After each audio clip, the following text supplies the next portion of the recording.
Bismillahirrahmanirrahim. Assalamualaikum warahmatullahi wabarakatuh. Kita sekarang, Waalaikumsalam. Jadi alhamdulillah kita ada 10.30, maka kita mula je. Walaupun ada 2 orang saja, insya-Allah nanti yang masuk. Alhamdulillahirabbil alamin, hamdan syakirin wal aqibatu lil muttaqin. Wassalatu wassalamu ala rasulina Muhammadin wa ala alihi wa sahbihi ajma'in. Allahumma inna nas'aluka salamatan fid din wa afiyatan fil jasadi wa ziyadatan fil ilmi wa barakatan fil rizqi wa taubatan qablal maut wa rahmatan ba'dal maut wa maghfiratan ba'dal maut. Allahumma hawwin alaina fi sakaratil maut wan najata minan nar wal afwa indal hisab. Rabbi shrah li sadri wa yassir li amri wahlul 'uqdatam min lisani yafqahu qawli. Rabbana yassir wa la tu'assir, Rabbana tammimil khair.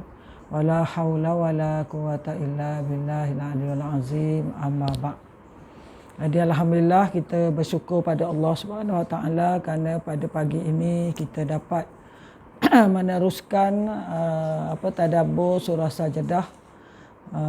Hari ini adalah ayat 3 hingga ayat 5. Apa khabar Raziah, Ruby, Kak Minah, apa khabar semua 3 orang? Raziah apa khabar? Alhamdulillah. Siapa seorang lagi tu? Allah lupa dah. Yang kamci 2 orang. Sidah sihat ke? Alhamdulillah. Baik. Ruby apa khabar cucu? Kak Minah apa khabar? Okey, tak apa dia orang. Ya, dengar tak suara? Dengar tak? Oh, tak jelas. Oh, tak jelas suara Zahai. Suara Sazah. Oh. Sekejap apa masalah dia? Sekejap saya tengok.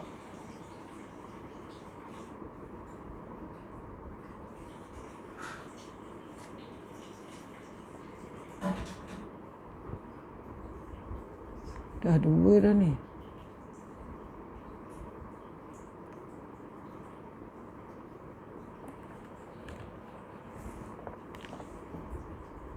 Okey, dengar tak suara? Okey, alhamdulillah ya. Baik. Diharap semua boleh dengar ya. Suara jelas. Okey, alhamdulillah. Baik. Hari ini kita akan lihat, kita tadabbur ayat 3 sehingga surah As-Sajdah ayat 3 hingga ayat 5. Muka surat kitab kita ni ialah muka surat 10 ya. 10 tetapi kita tengok ni jilid 3 ya, buku tadabbur aplikatif, tapi dalam kitab ni dia tak terangkan ayat ketiga. Dia terus ke ayat keempat. Maka kita akan tengok pada kitab lain untuk huraian ayat ketiga. Kita baca sama-sama ayat ketiga dahulu. Auzubillahi minasyaitonirrajim. Am yaqulu naftarah bal huwal haqqu min rabbika litunzira qauman ma atahum min nazirin min qablika la'allahum yahtadun. Maksudnya orang-orang kafir itu tidak mengakui hakikat yang demikian. Bahkan mereka mengatakan dialah Muhammad yang mengada-ngadakan Al-Quran menurut rekaannya. Dakwah mereka itu tidaklah benar, bahkan Al-Quran ialah perkara yang benar dari Tuhanmu. Wahai Muhammad, supaya engkau memberi peringatan dan amaran kepada kaummu yang telah lama tidak didatangi sebarang pemberi peringatan dan amaran sebelummu. Semoga mereka beroleh hidayah dan petunjuk. Sahabat-sahabat semua, kita lihat huraian dalam buku ni, buku tadabbur tafsir surah As-Sajdah ni. Iaitu diambil dulu perkataan am yaqulu naftarah. Diambil kat situ. Am yaqulu naftarah. Maknanya bahkan mereka orang-orang kafir mengatakan Muhammadlah, ya, Muhammadlah yang mengada-ngadakan Al-Quran menurut rekaannya. Menunjukkan am yaqulu naftarah. Kita ambil itu dulu. Am yaqulu naftarah. Bahkan mereka orang kafir itu mengatakan Muhammad mengada-ngadakan Al-Quran menurut rekaannya. Ayat ni menunjukkan kedegilan orang kafir yang masih mengatakan Al-Quran tu bukan wahyu ilahi. Di surah As-Sajdah ayat 3 ni. Am yaqulu naftarah ni menunjukkan dia kata Rasulullah SAW Muhammad yang merekakan, Nabi Muhammad SAW yang merekakan Al-Quran. Ini menunjukkan bahawa degilnya orang kafir ni, kaum musyrikin ni, yang mengatakan bahawa Quran tu bukan wahyu Allah. Dia kata itu rekaan Nabi SAW. Jadi tuduhan yang mereka lemparkan ni adalah bukanlah berdasarkan pada ilmu, ya. Dia ni kerana mereka ni tak terima kerana mereka benci pada Rasulullah sallallahu alaihi wasallam. Dan tidak mungkin Nabi sallallahu alaihi wasallam mereka membuat Al-Quran, kerana Nabi ni memang tak boleh membaca dan menulis, dan Nabi sallallahu alaihi wasallam tidak pernah pergi ke pasar Ukas untuk mempersembahkan syair. Sebab dulu orang pergi bersyair di pasar Ukas, ya. Pasar ada lagi nama pasar lain tu, tempat mereka mempersembahkan macam pantun kita lah, ya, untuk menunjukkan keindahan bahasa. Tapi Nabi sallallahu alaihi wasallam tak pernah datang ke situ. Nabi tak tahu pun, ya. Jadi nampak di sini bahawa Al-Quran ni adalah dari Allah, ya, bukan datangnya dari Allah yang Maha Berkuasa atas segala-galanya, ya. Tu ayat tu. Lalu sambung lagi ayat ni, bal huwal haqqu min rabbik.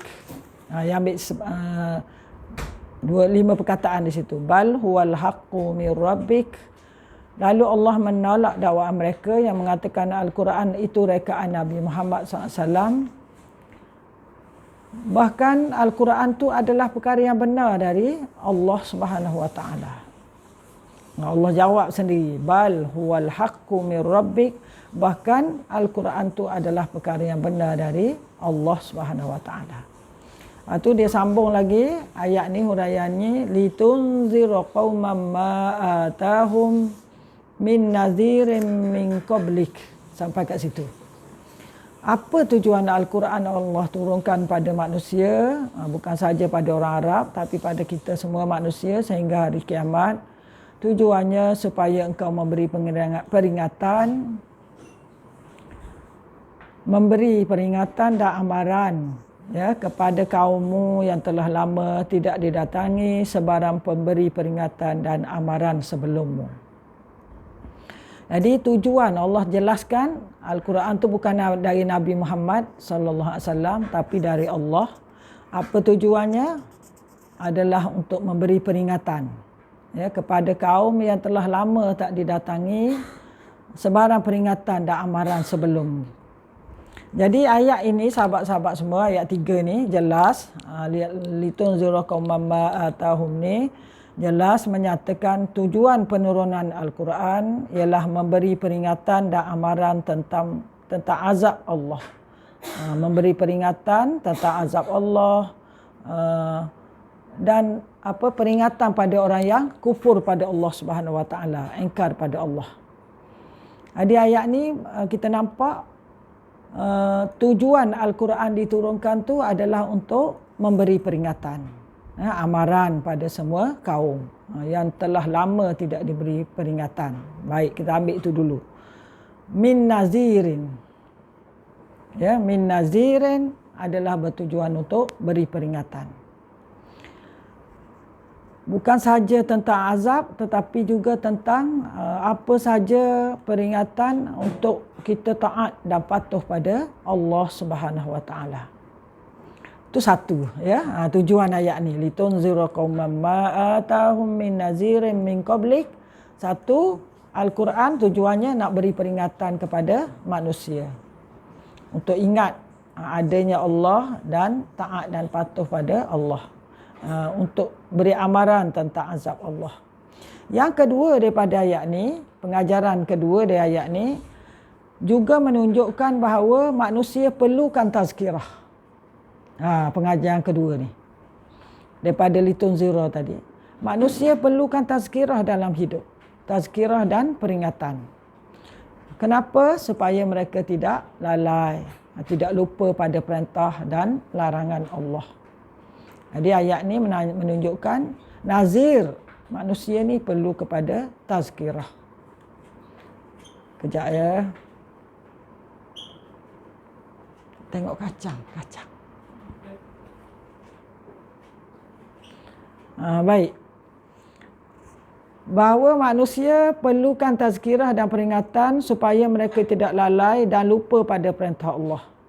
Sebab itu Allah Subhanahu Wa Taala mensyariatkan kita supaya sembahyang 5 waktu, supaya orang lelaki dengar khutbah Jumaat wajib, ya, khutbah raya, khutbah di padang Arafah dan sebagainya. Ini antara peringatan-peringatan wajib bagi terutamanya sembahyang Jumaat lah kepada kaum lelaki sebagai ketua keluarga.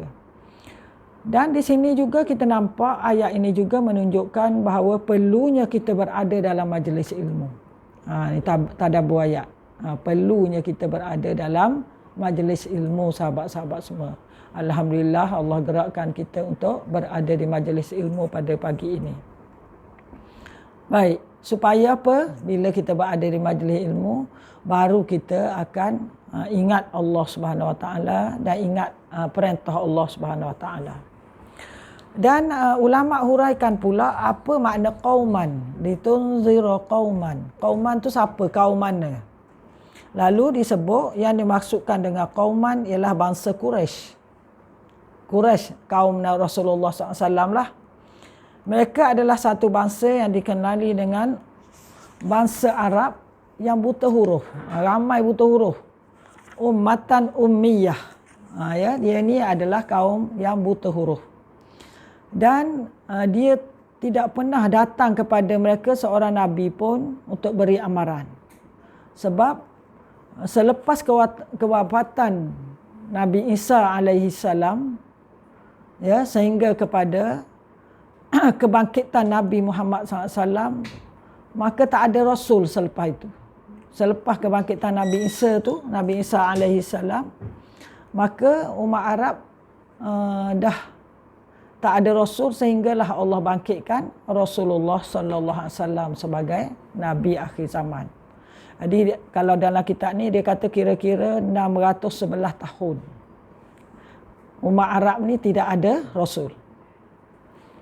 Ya, sehinggalah Nabi diutuskan untuk memperkenalkan siapa Tuhan, beri amaran, mengajak kepada beriman dan beribadah pada Allah. Baik sahabat semua. Faham ya kauman tu makna apa? Dan ada yang mengatakan kauman ni adalah musyrikin Arab.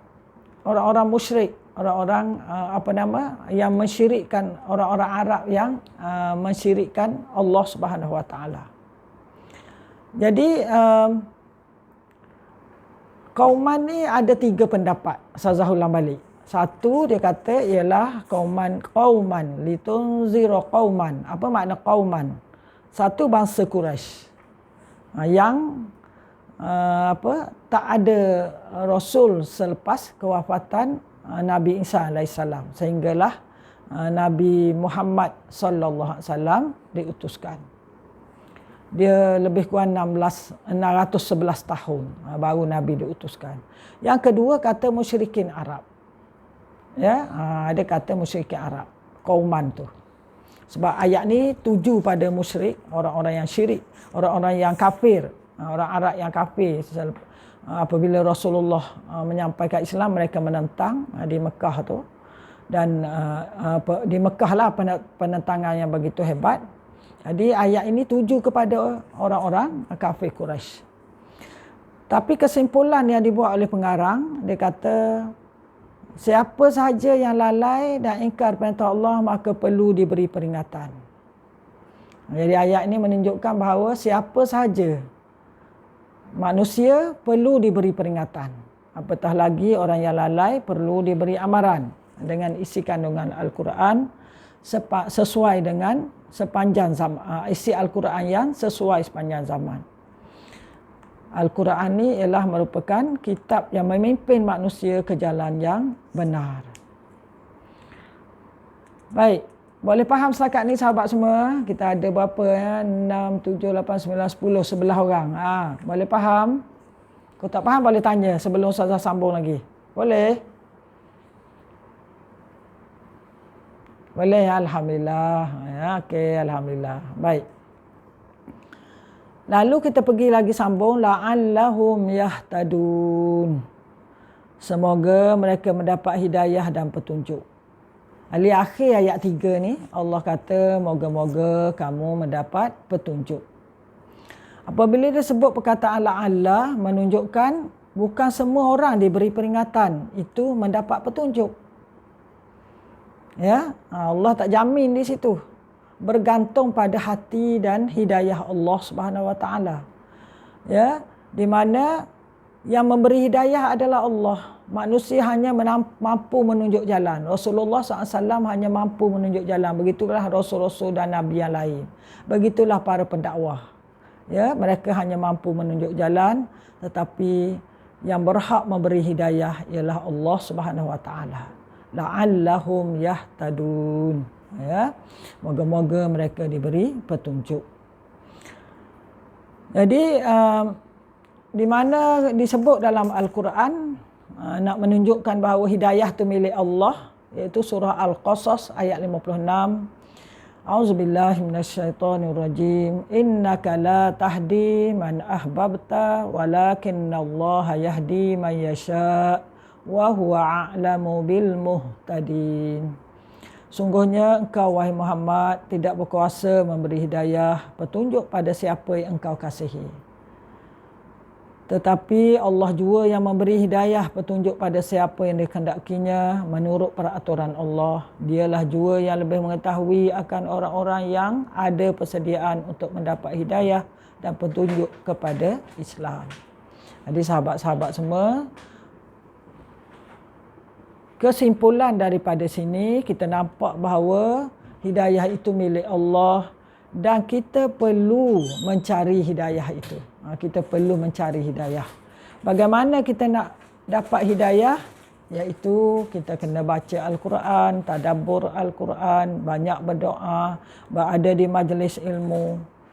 Ya, kena berusaha mencari ilmu. Moga-moga Allah beri kita hidayah. Ya, bertadabbur Al-Quran, bukan sahaja baca tapi kita nak faham supaya Allah beri hidayah. Kita banyakkan doa. Itu kita dah belajar itu dalam Asmaul Husna. Baik, habis ayat 3. Di ayat 3 kita boleh rumuskan ada 3 perkara yang penting. Pertama, Al-Quran dari Allah, bukan dari Nabi Muhammad sallallahu alaihi wasallam. Allah dah kata tadi, ayat tu tadi, iaitu bal huwal haqqu mir rabbik. Dia dari Allah yang maha benar.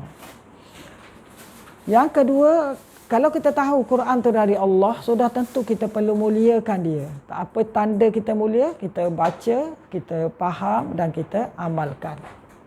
Faham tu nak bertadabbur lah. Yang kedua, kita kena selalu berada di majlis ilmu. Kerana manusia perlu pada tazkirah. Jangan kita kosongkan hati kita tanpa adanya berada di majlis ilmu. Kita perlu diberi peringatan sebab manusia adalah insan yang lalai. Yang ketiga, burulah hidayah Allah. Sebab hidayah ni milik Allah. Kita perlu buka hati kita untuk mendapat sinaran nur hidayatut taufik dari Allah. Cara nak dapatnya, kita kena dekat nak cari lampu tu. Ibaratnya tu adalah lampu. Lampu-lampu yang boleh menyuluh kita kepada terang, kepada hidayah ialah majlis ilmu. Bertadabbur Al-Quran, baca hadis, berkawan, bersahabat dengan orang yang baik. Dan kita banyak berdoa pada Allah Subhanahu Wa Taala. Habis ayat 3. Sekarang kita masuk pada ayat 4. Ayat 4 ni sahabat semua, ayat 4 hingga ayat 9 adalah menceritakan bukti-bukti keesaan Allah. Ayat 4 hingga 9, bukti keesaan Allah Subhanahu Wa Taala. Jadi hari ini kita tengok ayat 4 saja dulu. Itu bunyinya Allahul ladzi khalaqas samawati wal ard wa ma bainahuma fi sittati ayyam. Thumma stawa 'alal 'arsy ma lakum min dunihi min waliyyin wala syafi'in afala tatazakkarun. Kita ambil ayat 4. Bukti pertama, bukti keesaan Allah dan kekuasaan yang tidak terbatas, keagungan kuasa Allah. Bukti pertama ialah Allah yang menciptakan semua langit dan bumi. Dan apa yang ada di antara keduanya dalam masa 6 hari. Kemudian ia bersemayam di atas aras. Kamu tidak akan beroleh sebarang penolong dan pemberi syafaat selain dari Allah. Oleh itu, tidaklah kamu mahu insaf dan mengambil pengajaran.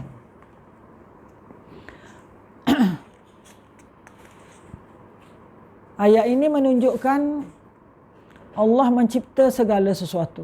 Maka Allah menciptakan langit dan segala kekayaan di langit sehingga banyak lagi yang tidak diketahui oleh manusia. Betapa banyak bintang yang terletak di langit dan bumi yang tidak diketahui oleh akal manusia. Jadi yang pertama ni Allah cerita tentang kekuasaan dia di langit. Jadi Allah ciptakan langit. Di atas langit tu ada bintang. Kan ada bintang yang kita tak ketahui. Banyak lagi yang manusia tak tahu. Dan begitulah hebatnya kekuasaan Allah, kebesaran dan keagungan Allah. Ya, yang ada yang kita boleh lihat dengan panca indera dan ada yang kita boleh lihat dengan panca indera macam gunung ganang, haiwan, manusia dan sebagainya. Tak ada yang kita tak boleh lihat. Contoh yang dalam bumi tu kita tak nampak, yang atas langit pun kita tak nampak, ada yang kita tak nampak. Baik. Cuba kita lihat dahulu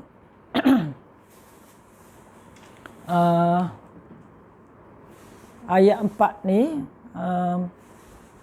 muka surat buku tadabbur aplikatif, muka surat 10.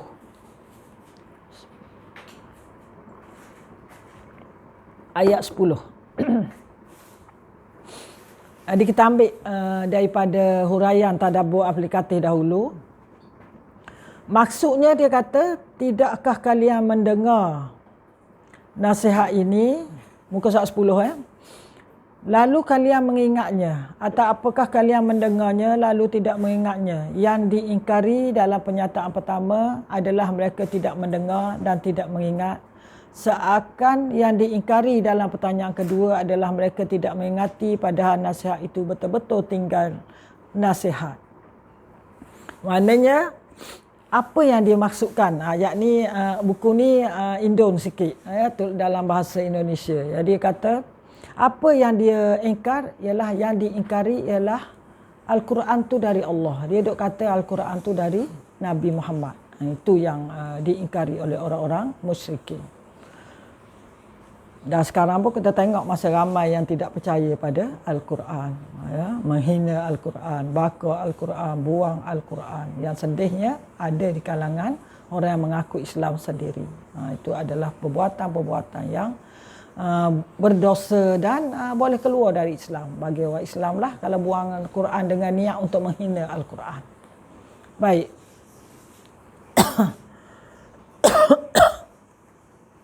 Dan disebut oleh Allah, tidak ada bagi kalian selain dia seorang penolong pun yang boleh beri syafaat. Maka apakah kalian tidak memperhatikannya? Jadi tak ada orang yang boleh beri syafaat kecuali Allah Subhanahu Wa Taala dan Rasulullah Sallallahu Alaihi Wasallam. Lalu dihurai di sini, Nabi SAW seolah berkata, wahai manusia sekalian, selain Allah tak ada bagi kalian pelindung yang boleh menolong kalian. Jadi kata Rasulullah SAW seolah-olah daripada ayat ni, yang boleh lindung kamu adalah Allah. Ya, dari kemudaratan, dari keburukan, yang boleh lindung kita Allah. Allahu waliyul lazina amanu. Allah adalah pelindung bagi orang-orang beriman. Begitu juga pemberi syafaat ialah Allah. Dia yang beri izin pada Nabi Muhammad untuk memberi syafaat kepada umat Nabi Muhammad sallallahu alaihi wasallam. Oleh itu Allah lanjutkan, jangan kalian mengambil penolong kepada sesiapa. Jangan ambil penolong lain. Mintalah tolong kepada Allah Subhanahu Wa Taala. Ya, dengan cara apa? Kalau kita nak minta tolong Allah, kita kena mentaati perintahnya. Ya, kerana Allah yang melindungi kita, kita taat perintahnya, dan Allah yang melindungi kita dari orang-orang yang ingin berbuat jahat pada kita. Kerana tidak ada siapa yang bisa boleh menolak apa yang hendak ditimpakan pada kalian. Siapa pun tak ada kuasa memaksa dan bahasa Indonesia, tak ada siapa pun yang boleh memaksa untuk memudaratkan seseorang, kecuali adalah dengan izin Allah. Jadi dalam kitab ini dia membicarakan persoalan pelindung, wali. Pemberi syafaat, satu persoalan wali, satu persoalan keingkaran orang kafir terhadap Al-Quran dan hari kebangkitan. Yang kedua ialah ditekankan dalam huraian ini adalah persoalan pelindung adalah Allah, pemberi syafaat ialah Allah, dan Allah izinkan pada Nabi Muhammad SAW, dan juga tak ada yang boleh lindung kita kecuali Allah. Ya? Sebab itu kita kena taat dan patuh pada Allah yang menjadikan kita. Baik, itu dari buku aplikatif. Dan bercakap mengenai syafaat. Kita ambil sedikit ya. Cuma kita nak lihat juga di sini ialah mengenai apakah yang dimaksudkan dengan 6 hari. Tadi ada kita baca kan, Allah yang menjadikan langit dan bumi dan di antaranya fi sittati ayyam, dalam masa 6 hari. Ini kita ambil dari kitab lain pula ya. Yang dimaksudkan dengan 6 hari menurut Ibnu Katsir rahimahullah, 6 hari itu ialah hari Ahad, Isnin, Selasa, Rabu, Khamis dan Jumaat. Dan pada hari Jumaat lah berhimpunnya segala kejadian. Pada hari Jumaat dijadikan Adam. Adapun hari Sabtu tidak berlaku padanya penciptaan kerana ia adalah hari ke-7 yang dikenali dengan hari pemutus. Jadi maksud 6 hari itu ialah start daripada hari Ahad sehingga hari Jumaat. Sementara berkata Hasan Al-Basri, dan hari Jumaat itulah Adam dijadikan. Ini pendapat apa maksud sittatu ayyam. Ya, apa maksud Allah jadikan langit bumi itu dalam masa 6 hari. Yang kedua, menurut Hasan Al-Basri, dia kata maksudnya ialah hari-hari di dunia yang kita alami sekarang. Sekiranya Allah mahu, nescaya Allah mencipta semua perkara dengan sekelip mata. Tetapi Allah mencipta dalam masa 6 hari adalah kerana ia mahu mengajar hamba-Nya supaya berhati-hati dan tidak gopoh dalam segala urusan. Ini pendapat Hasan Al-Basri rahimahullah. Maksud dia 6 hari itu ialah fi sittati ayyam, dalam surah As-Sajdah ayat 4 ni ialah dia kata hari-hari di dunia yang kita alami. Dan sebenarnya Allah boleh je nak buat langit dan bumi ini dengan sekelip mata, kun fayakun. Tetapi kenapa disebut dalam masa 6 hari Allah ciptakan langit dan bumi kan? Allah ciptakan langit dan bumi dan di antaranya untuk menunjukkan bahawa nak mengajar kita semua ni, mengajar hamba-nya, manusia lah kita semua, supaya berhati-hati, tidak gopoh dalam segala urusan. Allah boleh buat kun fayakun, terus jadi langit bumi. Tapi disebut dalam ayat surah As-Sajdah ni, dalam masa 6 hari menunjukkan nak mengajar hamba-Nya supaya kita ni buat sesuatu dengan pelan-pelan, berhati-hati dan tak gopoh. Ini pendapat Hasan Al-Basri, tak gopoh dalam segala urusan. Sementara pendapat Al-Qurtubi, 6 hari ialah hari-hari biasa di dunia. Bermula hari Ahad sehingga Jumaat, sama dengan Ibnu Katsir tadi. Sebab itu hari Jumaat adalah sebaik-baik hari, kerana ia merupakan hari akhir dunia ini. Hari Jumaat ni hari akhir dunia, sahabat-sahabat semua. Dan hari akan berlakunya kiamat. Hari kiamat adalah hari Jumaat. Sebab itu disunatkan kita baca surah As-Sajdah pada hari Jumaat dalam solat subuh, kerana nak mengingatkan kita tentang hari kiamat. Dalam surah As-Sajdah tu banyak cerita tentang kekuasaan Allah dan hari kiamat dan hari akhirat. Sebagaimana sabda Nabi sallallahu alaihi wasallam, an Abi Hurairah annan Nabi sallallahu alaihi wasallam qala khairu yaumin tala'at alaihi syamsu yaumul jum'ah fihi khuliqa Adam wa fihi udkhilal jannah wa fihi ukhrija minha wa la taqumus sa'ah illa fi yaumil jum'ati, rawahu Muslim. Daripada Abu Hurairah radhiyallahu an, bahawa Nabi sallallahu alaihi wasallam bersabda, sebaik-baik hari yang terbit padanya matahari adalah hari Jumaat. Pada hari Jumaat dijadikan Adam alaihissalam. Pada hari Jumaat Adam dimasukkan ke syurga. Pada hari Jumaat ia dikeluarkan dari syurga dan tidak akan berlaku kiamat melainkan pada hari Jumaat. Jadi hari Jumaat berlaku pada kiamat akan berlaku pada hari Jumaat. Jadi mengikut Ibnu Abbas pula, kita ambil satu pendapat lagi. Dia sahabat semua, dia nak hurai sitati ayam, ya. 6 hari itu. Mengikut Ibnu Abbas, sesungguhnya satu hari daripada 6 hari tempoh masa Allah menjadikan semua langit, bumi dan segala yang wujud di antara keduanya. Kadarnya ialah 1000 tahun mengikut penghitungan dunia. Perhitungan dunia dikata sehari itu 1000 tahun. Ya. Jadi satu hari daripada 6 hari tempoh masa Allah jadikan langit. Satu hari daripada 6 tu, kadar satu hari adalah perhitungan 1000 tahun. Baiklah. Lepas tu kita lihat pula ialah sekejap ya, sambung ayat tu.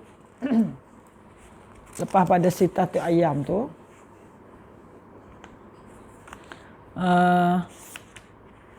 summastawa 'alal 'arsy, kemudian ia bersemayam di arasnya. Selepas dia Allah jadikan langit bumi dan segalanya di antaranya dalam bumi, ya, dan di antara langit bumi, lalu Allah bersemayam di atas arasy. Istawa 'alal 'arsy, kita tak boleh nak fikir hal ni, ya. Singgahsana kebesaran takhta mahligai kedudukan Allah Subhanahu Wa Taala, di mana tak boleh fikir bagaimana, tak ada. Kita hanya disuruh mendengar dan percaya bahawa bagaimana Allah bersemayam itu bukan urusan kita. Itu adalah urusan Allah. Kita beriman pada Allah Subhanahu Wa Taala, nak menunjukkan kemuliaan dan kegagahan Allah Subhanahu Wa Taala. Apa aras Allah, bagaimana rupa, tidak boleh dibincangkan, tidak perlu dibincangkan. Ini adalah urusan Allah. Kita hanya beriman. Baik. Seterusnya, malakum min dunihi min waliyyin wala syafi'. Masih ayat 4, sahabat semua. Tidak ada bagi kamu selain dia seorang penolong pun dan seorang pembela, pemberi syafaat.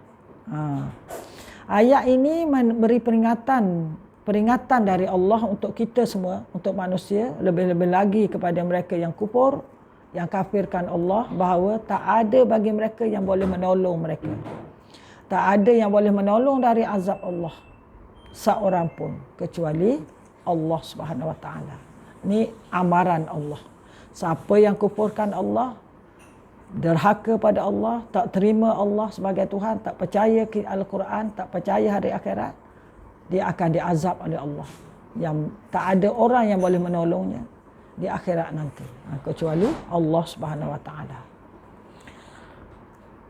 Ayat ini menjelaskan syafaat hanya untuk ahli tauhid.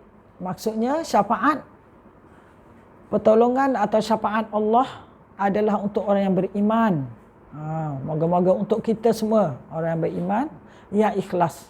Sementara orang syirik tidak akan mendapat syafaat dari Allah Subhanahu Wa Taala dan daripada Rasulullah sallallahu alaihi wasallam. Baik. Sahabat semua, boleh setakat ni? Boleh faham? Alhamdulillah. Orang lain boleh? Dia malu nak bercakap ni. Boleh. Kalau tak boleh, boleh tanya. Ustazah boleh jawab, Ustazah jawab. Boleh. Jangan malu, kita ada sikit je ni. 7 berapa orang je. 7, 8, 9, 10, 11, 12 orang je. Ya. Boleh ya? Baik. Sekarang kita nak tengok ialah syafaat tu ialah memohon kebaikan untuk orang lain, kata Ibnu Qayyim. Syafaat ada 6 jenis. Dalam kitab ni dia sebut syafaat ni ada 6 jenis di akhirat nanti. Ya, syafaat sebenarnya iaitu pertama syafaat al-kubra, syafaat yang paling besar. Syafaat asy-syafaatul ammah, syafaat yang umum. Syafaat ini hanya khusus untuk Nabi Muhammad sallallahu alaihi wasallam sahaja. Syafaat ni syafaat yang besar, terbesar, yang besar, dan syafaat umum Allah akan beri kepada Nabi Muhammad sallallahu alaihi wasallam. Hadisnya panjang, hadis saya tak baca hadis ni ya. Baik. Dia akan beri pada Nabi Muhammad sallallahu alaihi wasallam untuk membantu, menolong orang-orang yang beriman di akhirat nanti. Itu satu. Yang kedua, syafaat kedua ialah syafaat Nabi sallallahu alaihi wasallam untuk ahli syurga. Jadi Allah beri kepada Nabi syafaat untuk ahli syurga memasuki syurga tanpa hisab. Allahu Akbar. Ya, Allahumma ja'alna minhum. Kita sama-sama doa semoga termasuk dalam golongan ini. Kan masuk syurga tanpa hisab. Sebagaimana disebut dalam hadis tadi. Jadi saya tak baca hadis tu panjang sangat. Ni masuk syurga terus tanpa hisab. Dia ada syarat dia tu. Kalau tengok syarat tu memang susah, tapi moga-moga termasuk kita ya. Syarat antaranya tak boleh pernah tidak boleh walau sekali berdusta. Kita banyak kali juga dusta tu. Maka moga kita minta ampun pada Allah. Syafaat kedua. Syafaat yang diberi pada Nabi Muhammad SAW untuk kaum yang berdosa di kalangan umatnya yang telah masuk neraka sebab dosa-dosa yang dilakukan. Lalu Allah beri kepada Nabi Muhammad SAW memberi syafaat kepada mereka supaya tidak dimasukkan ke neraka. Waliyazubillah. Jadi orang ni calon neraka. Tetapi dengan syafaat Nabi SAW dia tak dimasukkan ke neraka. Ada sebab dia tu. Jadi dia diampunkan dan masuk syurga. Tidak diseksa terlebih dahulu di neraka. Bertuah orang ni ya. Orang ni memang calon neraka dah, tapi tidak. Nabi beri syafaat. Di sinilah sahabat semua kita perlu banyak berselawat pada Nabi sallallahu alaihi wasallam, dan kita perlu banyak kita perlu mengikut perintah Rasulullah, ajaran Nabi, suruhan larangannya, mengikut sunnahnya. Moga-moga di akhirat nanti Rasulullah SAW beri syafaat pada kita, melindungi kita daripada azab neraka. Baik, yang keempat. Syafaat kepada mereka yang telah masuk neraka disebabkan dosa, lalu di kalangan orang mukmin ni, di kalangan orang Islam, lalu dikeluarkan daripada neraka dan dimasukkan ke syurga. Ini yang keempat. Ada syafaat yang diberi kepada Nabi SAW untuk mengeluarkan orang yang dalam neraka untuk masuk syurga. Yang kelima, Syafaat Nabi bagi kaum di kalangan ahli syurga untuk mengangkat darjat syurga, darjat mereka di syurga. Ini nak naik tingkat di syurga. Juga daripada syafaat Rasulullah SAW. Patut dia duduk rendah, tapi dia boleh naik tinggi. Ya, sahabat tengok bagaimana orang duduk di kondo-kondo mewah. Orang berebut duduk atas kan. Ya tak? Tengok view yang cantik dari atas. Itu hanya Ustazah beri gambaran bahawa di syurga nanti orang akan berebut di atas lah, tingkat atas. Ya, tingkat yang indah, syurga Firdaus. Jadi orang-orang yang bertuah ini akan diberi syafaat oleh Rasulullah SAW. Dinaikkan tingkat syurganya kerana kebaikan dia. Ada perkara yang dibuat. Yang keenam adalah syafaat Nabi SAW kepada sebahagian keluarga yang kufur di kalangan ahli neraka. Untuk sebahagian keluarga Nabi yang kufur, ya, di kalangan yang kufur yang diazab dan diringankan azabnya dengan syafaat Nabi. Contoh diberi dalam kitab ni khusus untuk Abu Talib sahaja. Abu Talib ni kan banyak tolong Nabi daripada kecil. Dia bela Nabi, dia didik Nabi, dia jaga Nabi, dan sehingga akhir dia tolong dakwah Nabi, tapi dia tak beriman. Jadi syafaat yang keenam ni khas untuk Abu Talib, untuk kaumnya, untuk keluarganya yang terdekat yang kafir, tetapi dan diringankan azabnya. Ya. Baik, itulah 6 jenis syafaat. Sempat ke sahabat semua? Sempat 6 tu? Boleh? Dan. Orang Terengganu kata dan. Sempat ya? Okey. Akhirnya afala tatazakkarun. Hujung pangkal ayat 4 ialah afala tatazakkarun. Hujung ayat ya, kita tengok. Malakum min dunihi min waliyyin wala syafi'in afala tatazakkarun. Oleh itu tidaklah kamu mahu insaf. Apakah kamu tak mahu insaf, mengambil iktibar daripada apa yang dinyatakan oleh Al-Quran, daripada apa yang disampaikan oleh Rasul-Rasul, Rasulullah SAW. Jadi pertanyaan ini mengingatkan manusia supaya beriman pada Allah yang Esa, taat patuh pada suruhannya, tinggal larangannya. Kerana di akhirat nanti tak ada penolong selain daripada Allah. Dan tidak ada syafaat melainkan dengan izin Allah Subhanahu Wa Taala. Jadi kat mana kita nak cari pelindung? Ialah daripada Allah Subhanahu Wa Taala. Di akhirat tak ada pelindung. Di dunia bolehlah, tak ada makanan, ada menu rahmah. Katanya kan. Ya, boleh pergi pusat zakat. Kebakaran boleh minta tolong. Di akhirat tidak ada apa lagi. Modal kita, duit kita akhirat ialah pahala kita. Jadi kalau tak ada tu, deritalah orang itu. Wal-iyazubillah. Jadi afala tatazakkarun. Adakah kamu tak nak insaf, tak ingat? Allah tanya kepada orang-orang kafir yang ingkar pada Allah. Apa pengajaran ayat 5 ini sahabat semua? Ayat 5 pula ayat 4. Yang pertama sekali kita nampak ialah kita boleh buat rumusan ayat 4 ini. Yang pertama, Allah nak tunjuk Allah Subhanahu Wa Taala nak menunjukkan kekuasaannya yang menciptakan langit bumi dalam masa 6 hari. Bahkan Allah boleh satu. Allah Maha berkuasa, Allah Maha hebat. Kuasanya tak ada batasan. Yang kedua, Allah ajar kita supaya buat urusan kerja ni dengan perlahan dan cermat. Sebab itu Allah tunjuk di sini, Allah jadikan langit bumi ni 6 hari. Sebenarnya boleh lebih, boleh ringkas sehari, kun fayakun pun boleh. Tapi Allah nak tunjuk di sini, buat dengan cermat dan berhati-hati. Allah buat dalam masa 6 hari langit dan bumi dan di antaranya, dan semua makhluk yang ada.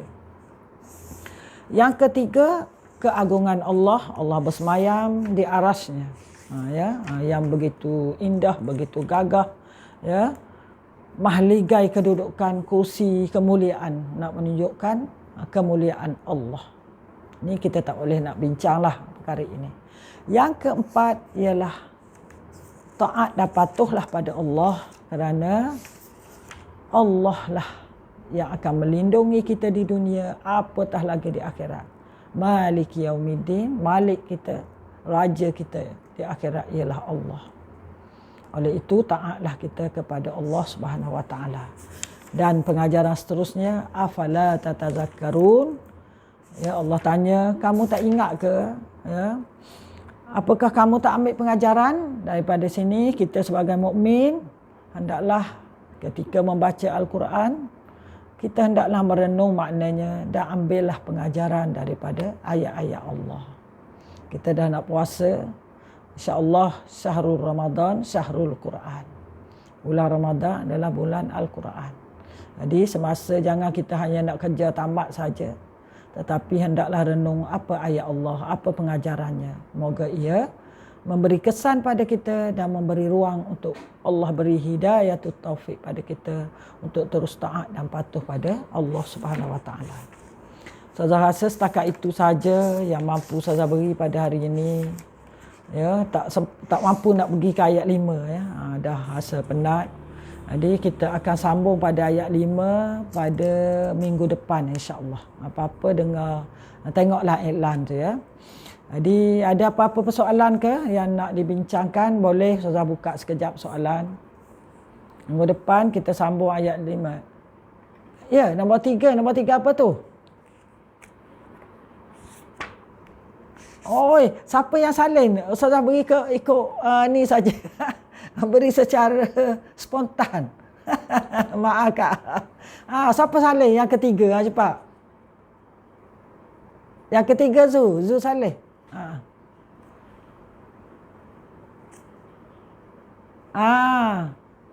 Okey. Kak Rahimah, yang ketiga, keagungan Allah. Bukti Allah bersemayam di arasy Allah. Okey, arasy Allah yang Maha Agung. Okey, yang lain ada lagi nak tanya?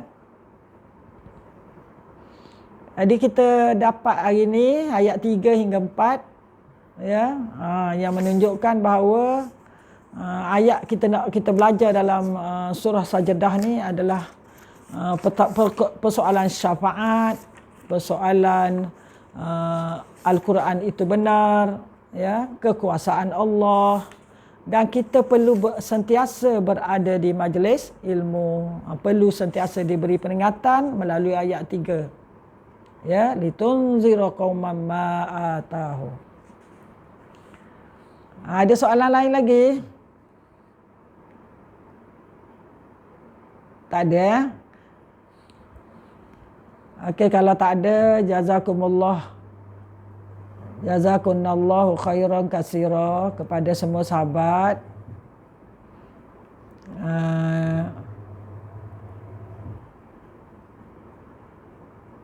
Ya, jazakumullah. Dan kita tutup dengan tasbih kafarah dan suratul As. Subhanakallahumma bihamdika asyhadu an la ilaha illa anta astaghfiruka wa atubu ilaik. Bismillahirrahmanirrahim. Wal 'asri innal insana lafi khusr illa alladzina amanu wa 'amilus solihati wa tawassaw bil haqqi wa tawassaw bis sabr. Wa sallallahu ala sayyidina Muhammadin wa ala alihi wa sahbihi ajma'in walhamdulillahil alamin. Wallahu alam, aqulu qawli hadza wa astaghfirullah li wa lakum. Wassalamu alaikum warahmatullahi wabarakatuh. Barakallahu fiik Zu, Aisyah, Kak Imah, siapa lagi ramai tu ya.